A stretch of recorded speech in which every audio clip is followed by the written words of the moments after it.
एक सांझ एक महिला ने अपने पति से कहा कि हमारी किट्टी पार्टी में हम सभी महिलाओं ने एक एक्सपेरिमेंट करने का निश्चय किया है।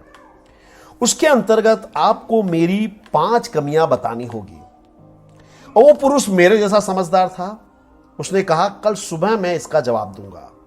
सुबह जब वह उस स्त्री की आंख खुली तो उसने पाया कि उसके तकिए के पास 5 गुलाब थे और एक ग्रीटिंग कार्ड था। उस कार्ड पर लिखा था, मुझे तुम्हारे अंदर कोई कमी नजर नहीं आती, तुम मेरे लिए कंप्लीट वुमन हो। इस रोमांटिक उत्तर को सुनकर उस स्त्री के दिल में सितार बजने लगे और फिजाओं में एक गाना तैरने लगा, आज मैं ऊपर आसमान नीचे। लेकिन अब हम हकीकत की दुनिया में आते हैं दोस्तों। यहां हर पति और पत्नी दोनों एक दूसरे की 1000 कमियां निकाल सकते हैं, पर मैं आपको स्त्रियों की वो 5 कमियां बताऊंगा जो हर एक स्त्री में होती हैं और एक समझदार स्त्री को इनसे छुटकारा पाना चाहिए। एक सर्वे में पुरुष अधिकारियों से पूछा गया कि आपको महिलाओं की किस आदत पर सबसे ज्यादा गुस्सा आता है, तो अधिकांश का उत्तर था बात बात पर रोने की आदत का। किसी पुरुष को अच्छा नहीं लगता कि कोई स्त्री बेवजह उनके सामने रोए। पुरुषों को उन स्त्रियों से विशेष चिढ़ होती है जिनका बात बात पर रोने का बटन दब जाता है, जो आंसुओं का हथियार की तरह उपयोग करती है। ऐसी स्त्रियों को भले ही बनावटी सहानुभूति मिल जाए, पर वो अपना आत्मसम्मान गंवा देती है। इसलिए एक समझदार स्त्री को इस बात का एहसास रहना चाहिए कि किसके सामने रोना है। आंसू मोती हैं, इन्हें बर्बाद नहीं करना चाहिए। और पुरुषों से कहूंगा, हर आंसू नकली नहीं होता। नंबर 2, लड़कियों में इमोशंस बहुत होते हैं और वो अपने इमोशंस को एक कलाकार की तरह प्रस्तुत करती है। इसे लड़कियां इशारों में समझाती है। नई साड़ी पहनकर एनिवर्सरी के दिन अपने पति के सामने आती है और पति समझ नहीं पाता कि माजरा क्या है, और ऐसे में पत्नी को लगता है तुम बदल गए हो, तुम मेरी कोई कदर नहीं करते, तुम मुझे समझ नहीं रही हो। जबकि पुरुष चाहता है कि उससे सीधे सीधे कहा जाए कि आप चाहती क्या हो। और हमें उस स्त्री को यह कहना चाहिए कि आज हमारी एनिवर्सरी है और मुझे बाहर घूमने जाना है। पुरुष को बहुत अच्छा लगेगा। और एक पुरुष जीएसटी के रूल समझ लेगा, लेकिन पत्नी की रोमांटिक नजरों को नहीं परख पाता, धक तेरे की। तो हे देवियों, अपनी पति पर दया करो, उसे सीधी सादी बातों में अपनी दिल की बातें बेबाक ढंग से कह दो। नंबर 3, भूली बिसरी यादें। स्त्रियों की विशेषता है कि वो कुछ नहीं भूलती।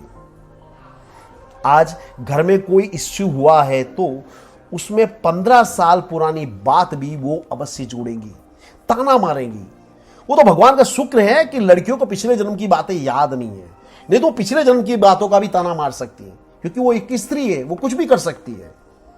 और जो महिला लगातार पिछली बातों का जिक्र करती है वह पुरुष के मन से उतर जाती है। पुरुष उसकी वर्तमान की समस्या को भी सीरियसली नहीं लेता, उसे लगता है यह रोज रोज का नाटक है। नंबर 4, लुच्चापन। पुरुषों की स्वभावगत लाक्षणिकता है लुच्चापन। उसे दूसरी स्त्रियों को ताड़ना अच्छा लगता है। पुरुष की थाली में पनीर परोसा जाए, फिर भी वो दूसरे की थाली की दूधी की सब्जी को घूर घूर कर जरूर देखेगा। इसीलिए साइकोलॉजी की भाषा में पुरुषों को वॉयूर कहा जाता है। वॉयूर यानी घूरने वाला, और स्त्रियों को कहा जाता है एग्जिबिशनिस्ट, यानी कि प्रदर्शन करने वाली। तो ये कुदरती विशेषता है। पुरुष घूर घूर कर देखेगा और स्त्री अपनी सुंदरता का प्रदर्शन करेगी। पर स्त्री को इसमें थोड़ा सा शक होना, थोड़ा गुस्सा आना लाजमी है। पर देवियों, मैं आपसे कहूंगा कि एक टिप दे रहा हूं मैं आपको, किसी भी स्त्री को घूर घूर कर लकड़बग्गे की तरह देखने वाले पुरुष अच्छे नहीं लगते।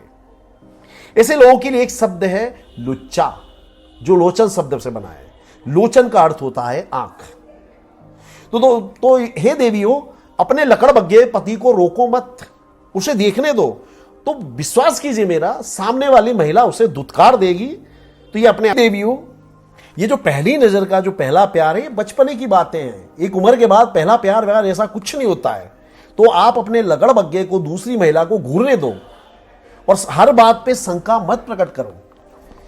और 5वीं जो प्रॉब्लम है, संसार में सभी पुरुष एक गंभीर गुनाह सदियों से करते आए, और वो है तारीखों को भूलना। उन्हें अपनी पत्नी का बर्थडे याद नहीं रहता है, उन्हें अपनी शादी की एनिवर्सरी याद नहीं रहती है। एक मित्र है मेरे, वो अपनी पत्नी को सभी के बीच में डार्लिंग कहते हैं। तो मैंने एक टोका कि यार ये अच्छा नहीं लगता कि आप भरी महफिल में अपनी पत्नी को डार्लिंग कहते हो। तो उन्होंने कहा कि यार मैं इसका नाम भूल गया पिछले 5 वर्षों से, अब मैं इसका नाम पूछूं तो पूछूं कैसे? तो मैं इसे डार्लिंग कहता हूं, इसको भी अच्छा लगता है और मैं भी बच जाता हूं। एक पुरुष को इनकम टैक्स रिटर्न की डेट याद रहती है, लेकिन वाइफ का बर्थडे याद नहीं रहता।